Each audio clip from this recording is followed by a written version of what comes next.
Started in about 2 minutes. We'll just wait to see if anyone else is joining us today.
Started. Hello and welcome to NUS's webinar on everything you need to know about access agreements. This will be a whistle-stop tour to the access agreement process that institutions are taking part in with Office of Fair Access over the next 4 or 5 months. So before we start, could you all to make sure your microphones are muted, and then also to type in the chat area what union you're from, what your job is, and if you have specific responsibilities for access or widening participation. Thank you.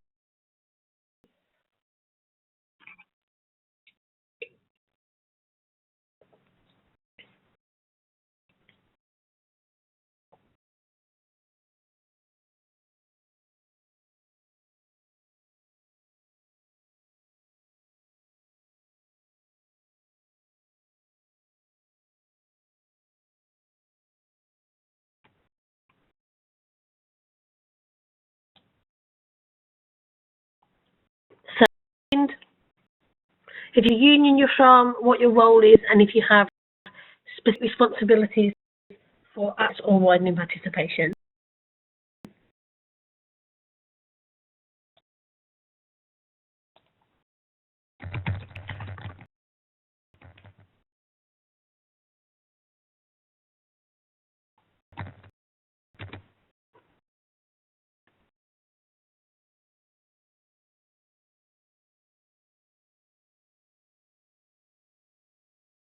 Hi, Kate.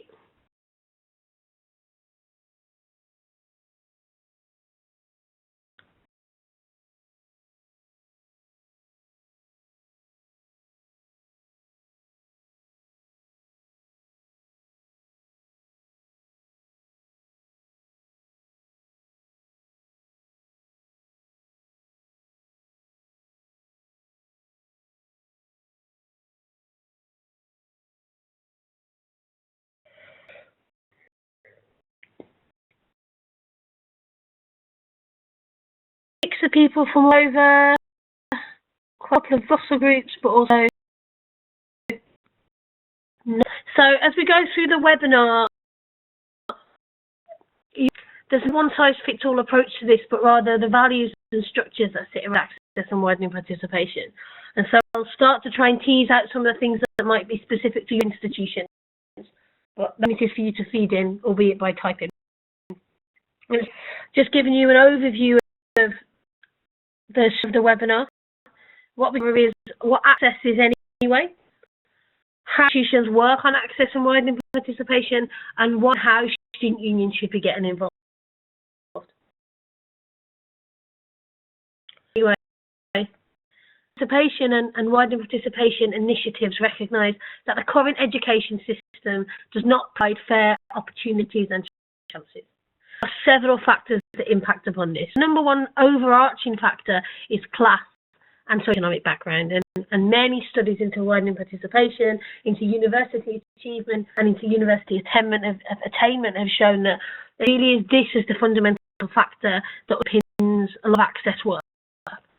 Other things that intersect with this is race, is age, gender, or geography, rural or urban, and how access agreements and the access agreement process starts to pick these up as well, alongside class and economic background.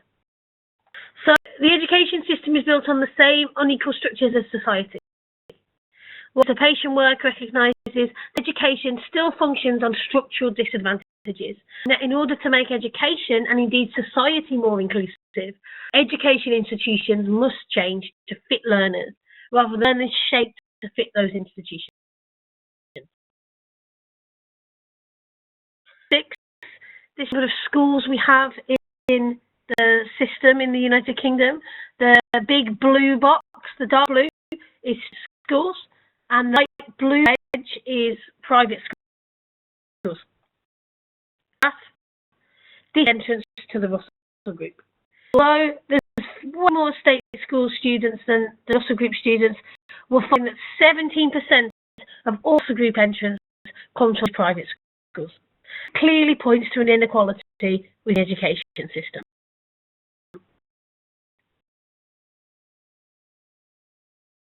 So how access? Primarily, there's an idea of the access student, and we'll talk a bit about this later on within the webinar, that the access students come from these lower socio-economic backgrounds and areas of low higher education participation. The two things go hand in hand. If from a low economic background, you are less likely to go into higher education. So it becomes this major area of widening participation work. Over the past 15 years, higher education Education Funding Council for England, working with various bodies, have come up with a data set called POLAR. This is the participation of local areas data. This places young people into one of 5 quintiles, low to 5 high, based on how many people in their neighbourhood at age between 17 and 19. There is a separate data set that looks at into university as a whole across those areas, but is this POLAR data about young people that is used the majority of the time by institutions in order to try and economically map out the areas of deprivation. Short screen grab of this is over Manchester. So this shows how likely young people are to participate in higher education according to where they live. Take a look at the map. The very dark blue areas, these are the quintile 5 areas. These are places where nearly all the young people there go on to university at a young age. And if you know the Manchester area, you can see this mapping out. So you've got the outer suburbs, you've got pockets within Sale, Cheadle in blue, Altrincham, the areas that you would expect to have most young people go to university. Let's drop all the way down to quintile 1. The red boxes, you can see that they are very to working class estate areas. You've got places in Failsworth, areas in Oldham. But surrounding them, and this is what's changed over recent years, you've got some quintile 2 and quintile 3 areas that years ago would have been red. And a lot of the city centre of Manchester, a lot of the urban areas, Moss, for example, in Manchester, or certain pockets of Oldham around Rochdale, moving into quintile 2 and quintile 3 as more young people in those areas go to university. Of these maps, and this is just big map data, you can drill down to streets, you look at different schools.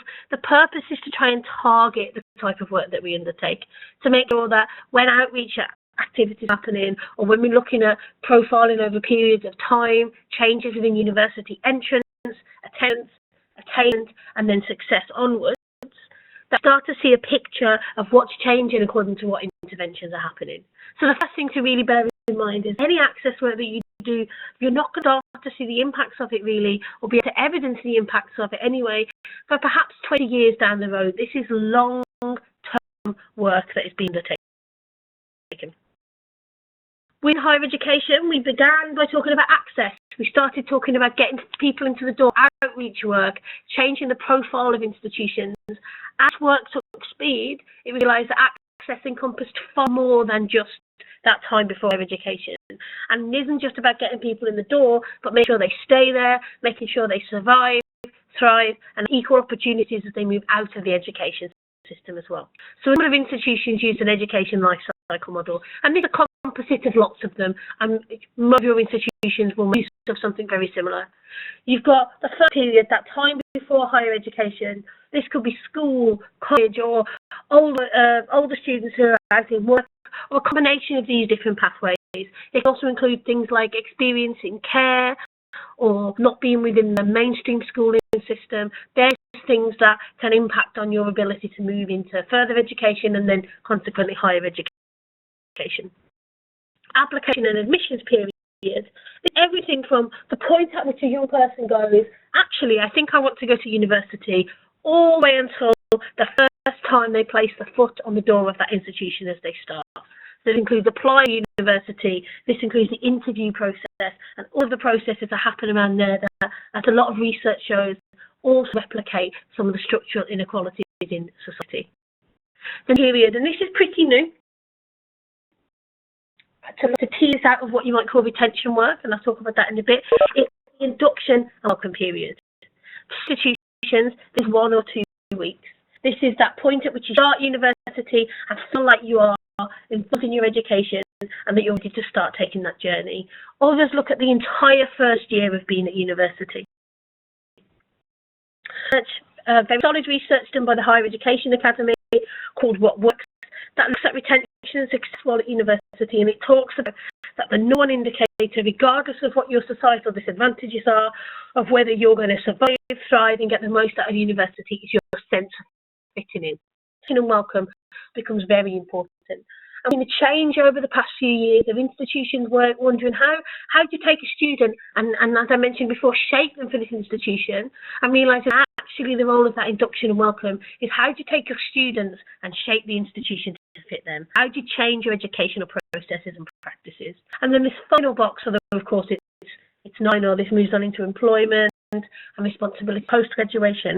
In terms of access agreements at the moment, is the retention and success.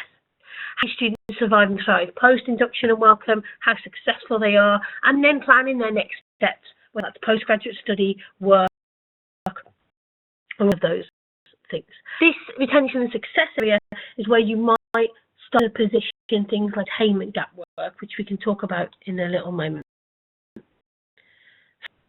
Patients work and access. Going through that life cycle model is higher education. The best financial investment besides more to students' pockets that institutions make is out to local schools. So this is not as simple as just putting activities on and making students attend. This is targeted. It's targeted at the schools where less people are likely to come into university, but it's also targeted to encourage students to attend a wider range of courses, so to tackle things like the lack of women entering STEM subjects.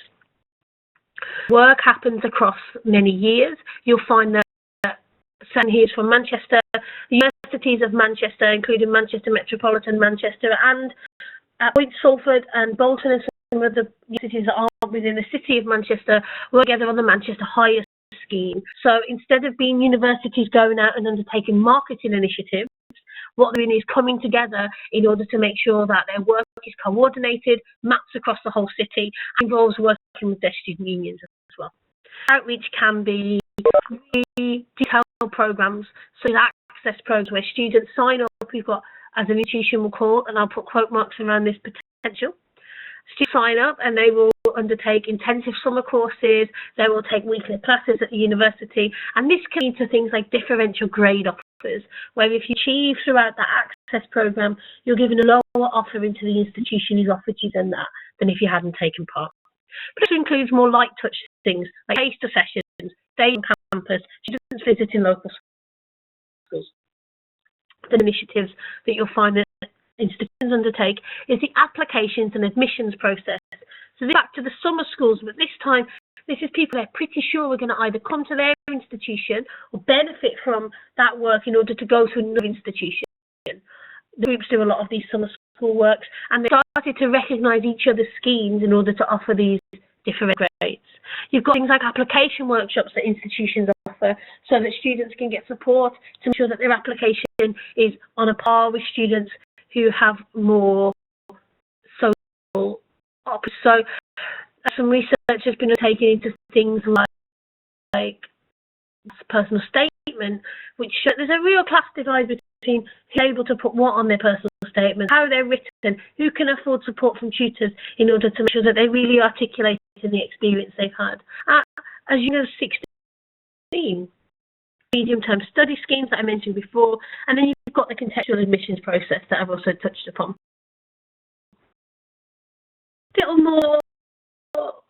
Little less work has been done in areas. For 15, 20 years now, institutions have really been working on their admissions processes and their outreach, and they have, I think, a wide understanding of these things intersect and relate. However, retention and success and induction and welcome hasn't had as much attention paid to it. So one of the things is the provision of events. They offer study skills support, but this can be split into two very different camps. There's study skills support that teach young people like they have a deficit. They have something missing that they have to develop in order to succeed in higher education. They're not the type of study support that unions want to develop. It's not the type of study support that student unions have said that they support. What they're looking towards is the type of study skills support that brings people into a community, that makes people feel like they've got academic champions alongside them, peers or next level peers, so perhaps PhD students or math students who are from that person's background, their race, that type of thing. Real support that reinforces a sense of fitting in. You've got retention and success work. You've got bursaries, which we'll talk a bit more about in a bit. They're under some challenge to prove their worth.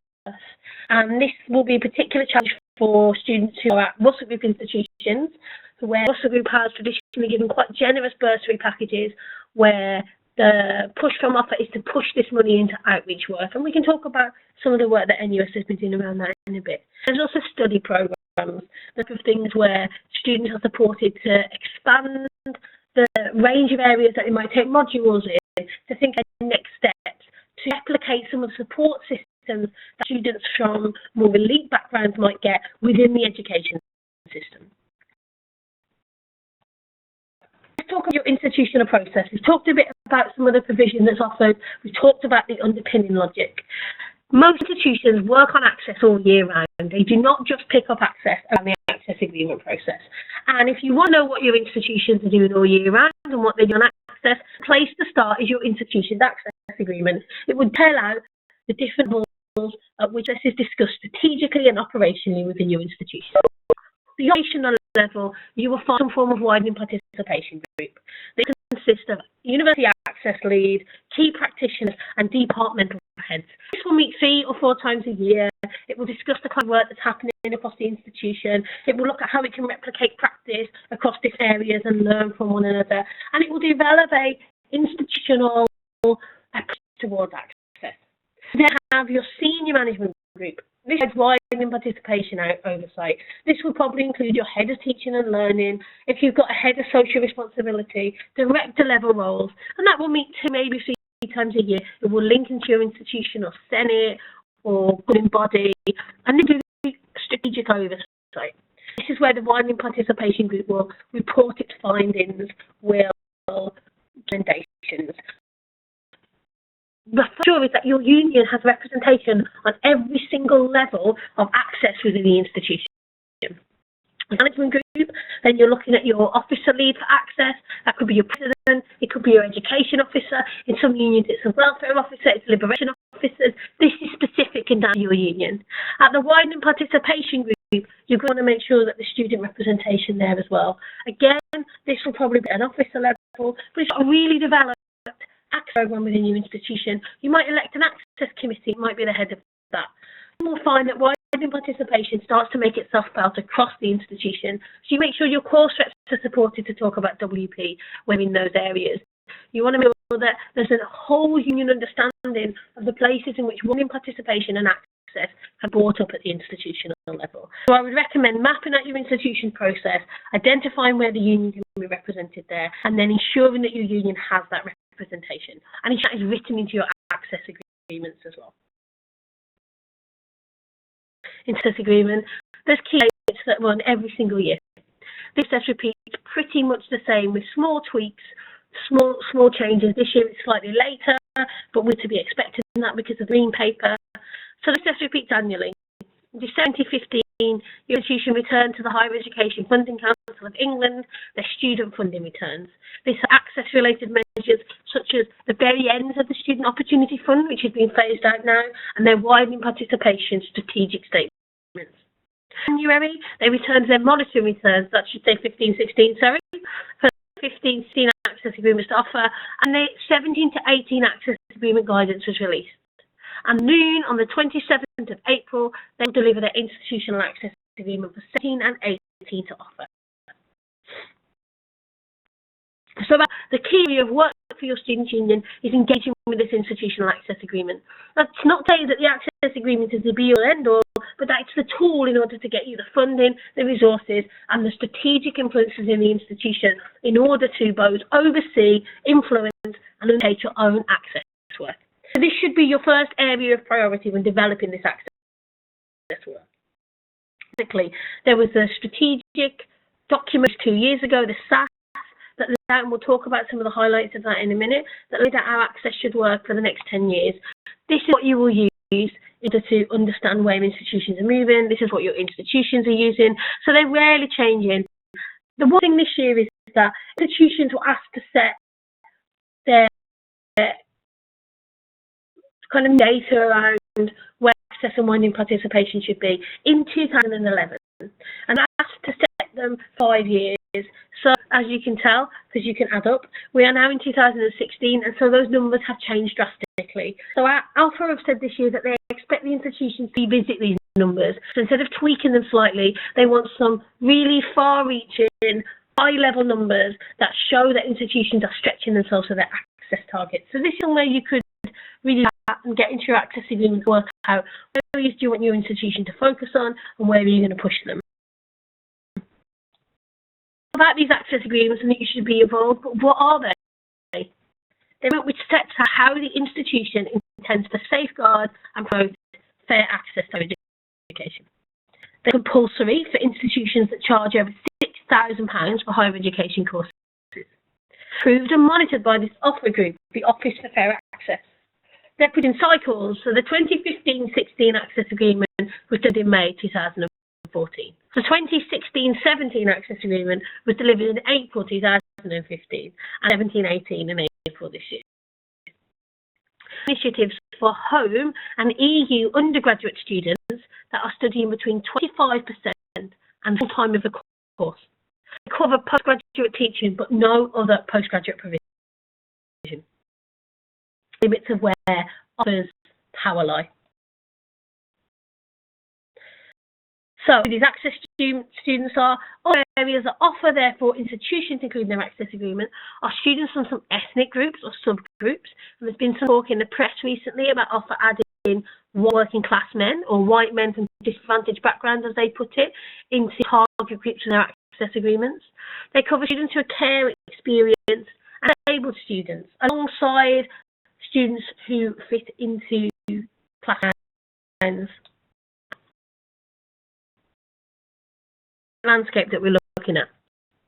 The whole student life cycle is super important to offer. They want to make sure that's replicated and seen within access agreements. To see progression to employment and progression to postgraduate study this year, really heavily focused on as well.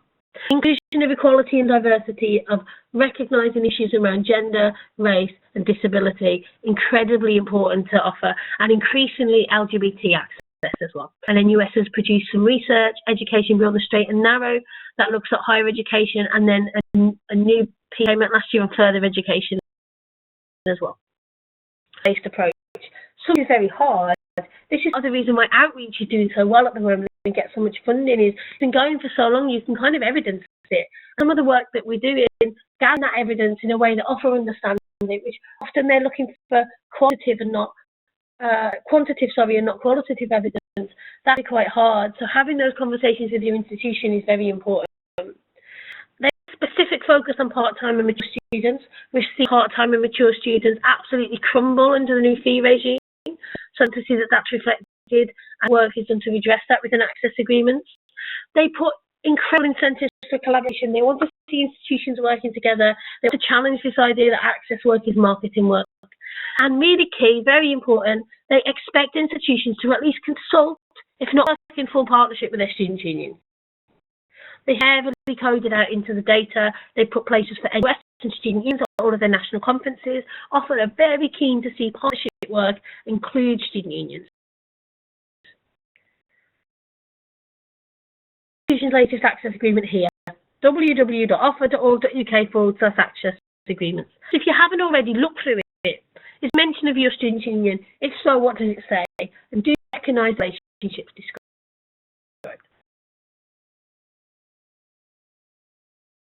So we've got information. Now it's time to look at why and how you can get involved. Why? Well, like you said, institutions are expressly expected by offer in their access guidance to engage with their student unions. You're invited by offer to write this accompanying response to your institution's access agreement. Institutions include this response in their access agreement, kind of double header with a writing from the senior officer that's leading on it and the VC about the access process. And you do this in the type of agreements where there's a lot of joint partnership working. Or send their response directly to offer. This is the opportunity to comment. I'm in favour of, or especially if you haven't been consulted. So think about what you might put in this. Think about what you might highlight within your access agreements. Some students who are enough with the access agreement but are concerned about certain areas of focus will use this to basically lobby offer. Student unions have been doing this around his bursaries, where student unions and the Office of Fair Access seem to have different perspectives on where money that is going into access should go. All these student unions are focused on are very vast because so much of the work that student unions do is about access and widening participation, because it's about creating inclusive cultures within student unions and therefore within the wider institution. Obvious, securing equitable bursary provision, bursary packages, and getting better financial provision for students. So you've got institutions where making sure money goes into bursaries is the key thing, or making sure that bursaries are taken away from being merit-based and shaped on student need. Make balance properly so that students from low economic backgrounds are getting enough financial support in order to enable them to stay. And a number of you here who I can see putting funding to the union for staff and student-led projects. So of this being led by the institution itself, there's staff within the union that enable student-led access projects overseen by the student union to be undertaken. And a number of you here have your jobs paid for through the access agreement. There's provision access agreements for other disadvantaged students, including Black students and who are care experienced.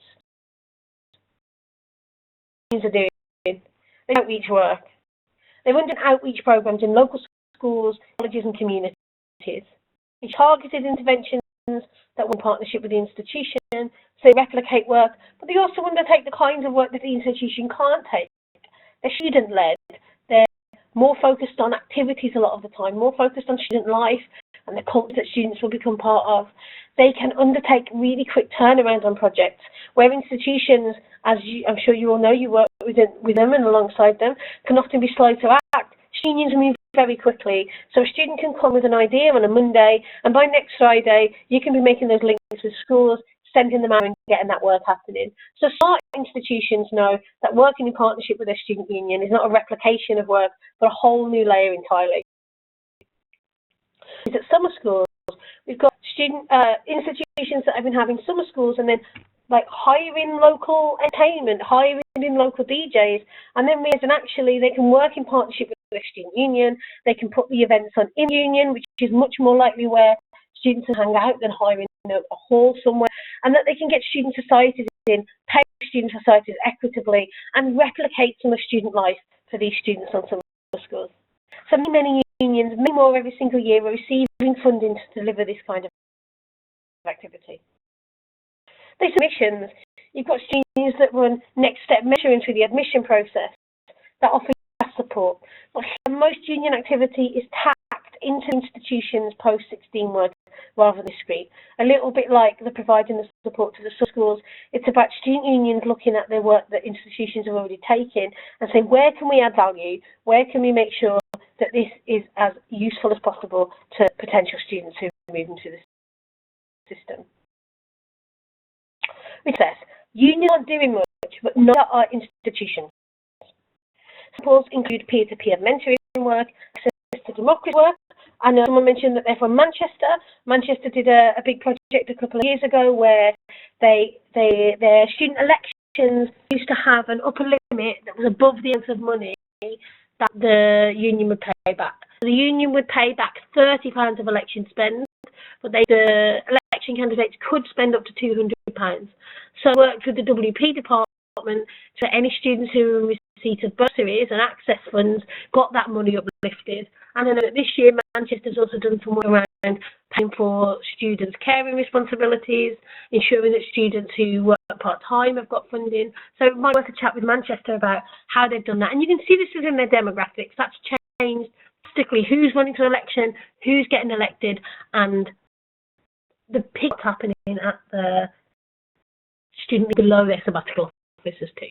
And if people lead in societies, if the people leading the union, the people shaping it are diverse, then the work that the union undertakes is diverse. So it is a massive part of widening participation, and don't people tell you it's not. What they've done is peer-to-peer mentoring. There's been work done around students who live at home. So home students who pay home fees, but students who live in their family home, far more likely to be widening participation students. Widening participation students are far more likely to not campus and to stay in a local area, and they're less likely to get involved in student life in that way. And as we've already talked about, the sense of fitting in is part of how you diversity, identity. These things all seem really obvious when you explain them, right? Opportunities for your union to develop some really good evidence-based programs here. Evidence-based doesn't mean that the evidence has to exist already. It also means that you need to hire research staff with doctorates in order to overtake it. And you collect some data and you check the data again at the end, and you develop a relationship with your institution here, so they track the evidence, they bring the staff in.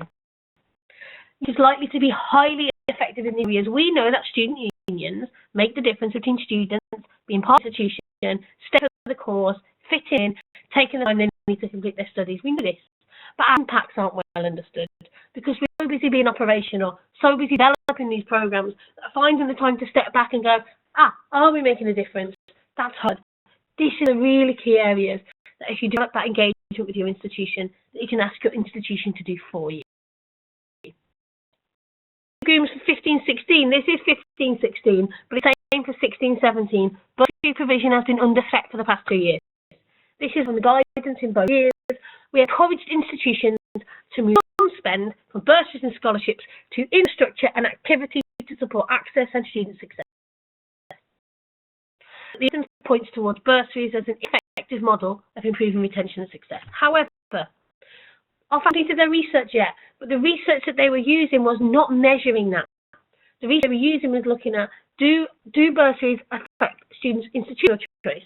It's a very, very difficult thing to pin on. I don't know about you, but I couldn't quite tell you why I chose the institution I went to.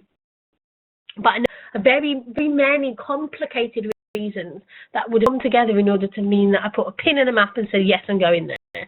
You can't pin it down just to bursary provision, to look at other data. But this is what Offer's doing. They're carrying out research on this. It's likely that bursaries will be challenged. The thing that I would suggest is that until we have evidence, until we have clear ideas of why bursaries should or shouldn't be provided, that your institution should not make any radical change. They shouldn't influence or potentially put students off by radically changing their bursary packages. See you as a union. Evidence-based access and action. I talked about this briefly before. Examine your practice and start to think about it in terms of widening participation. Every single thing you do as a union has some widening participation impact. When you have widening participation staff members, you'll start to see that. They'll start to put this out everywhere within the kind of work that you're undertaking.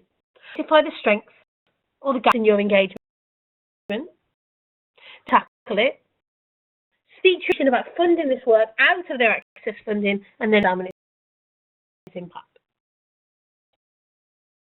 To consider for union, what work might your union be best suited to being involved in and to developing? Institution with a high number of widening participation students, you're more likely to focus on retention and success and outreach, for example. Your student body or potential student body need from you as a union? So, this question to you now gives you a few minutes to think about it. Think this area. What one area of work might you identify as being important in building student community that you haven't previously identified as being related to access and wide participation? Your advice service, your facilities, your actions as we talked about before, specific student projects, liberation. So if you want a few minutes to think about that, and when you come up with some ideas, could you post them in the chat window and could you send this to all participants? If you look at the chat window, there's this thing that says send to. It currently will probably say host. Tick the arrow right next to it. You can go down to all participants. So please type in the window and I give you about 5 minutes to do that.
So the areas that they can think about that they might think about working on as a union.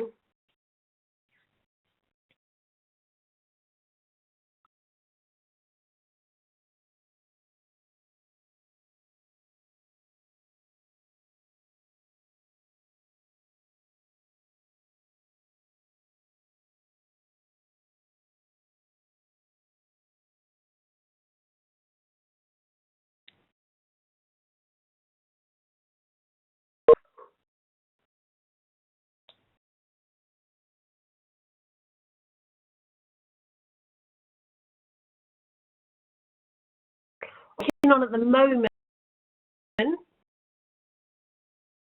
that are academics.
So Rachel, they're working on how they represent WP students as an association. So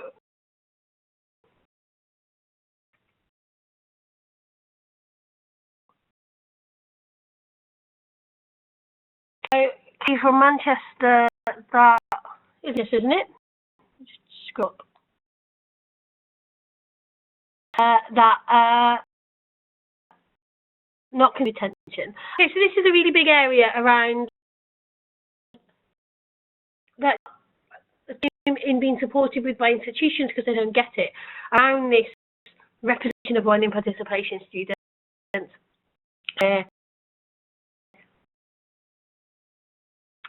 I think a key part of research that's been done shows that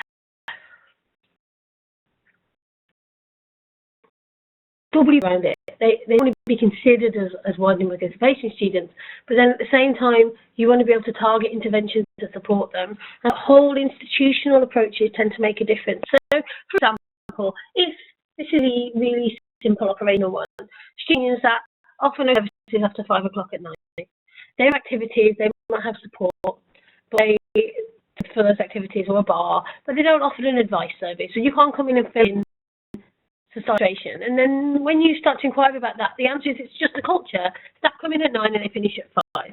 That's not to say that staff have to have their terms and conditions changed, but it does mean that how you could perhaps offer that provision to students in a way that is available on weekends or evenings. You wouldn't necessarily say that's just for WP students, but it would be an initiative that changes the way the union functions for them. Or you might go and take your advice service as a drop it to where attending a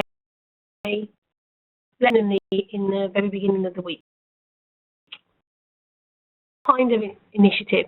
Jamie said that it's hard to know exactly what aspects of the union they should be working on, as they don't have the data to know where problem areas are. I think the lack of data is a big one. But at the time, you don't need data in order to do this work. We can guess that you're receiving from your institution. Some places have that underpinning it from the start, but we can take a guess that you've probably got issues there.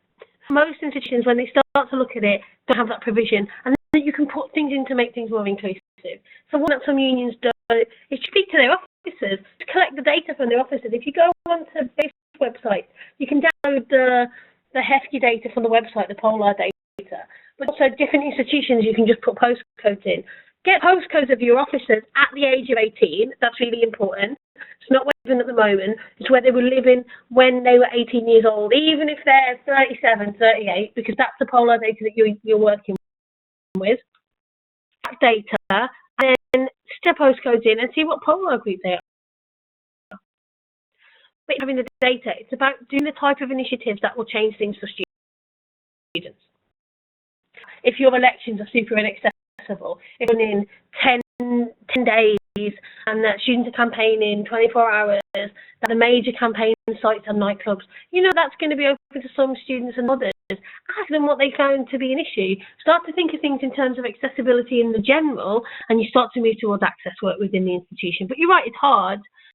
Talk to P students, talk to students who come from WP backgrounds, ask them the barriers that they've faced, talk they graduated, talk to them as they're entering. This will be the type of way that you collect that data. So it doesn't need to be quantitative data, it's about the qualitative experience that your students are having with your student union. There's questions.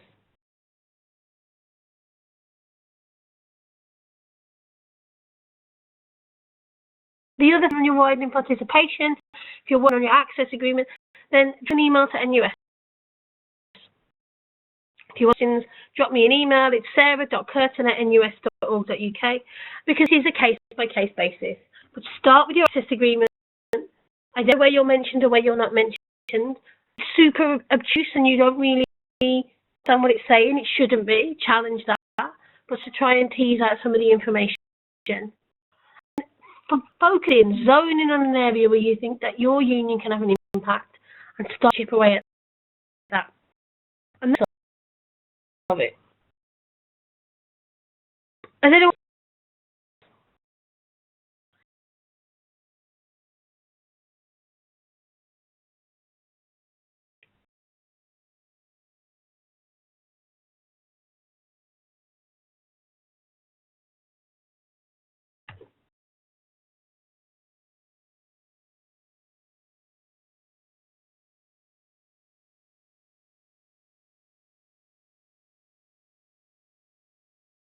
I'm happy to support. You can't always see, some people can teach us comments, some people are able to post, some people are posting privately, but I read them out anyway. Manchester says they're more than happy to support other unions as they've had an access initiative for a few years now.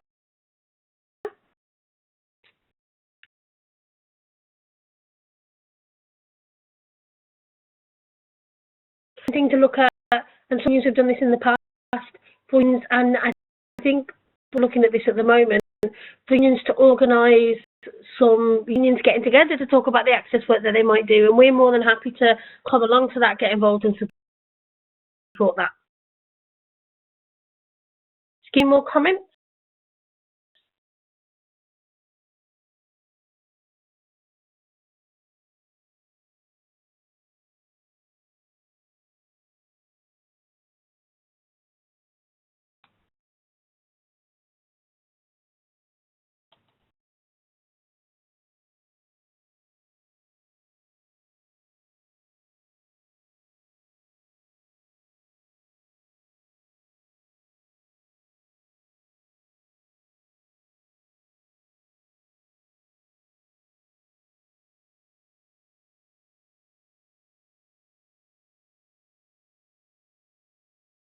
Well, this will be available online very shortly for you to rewatch.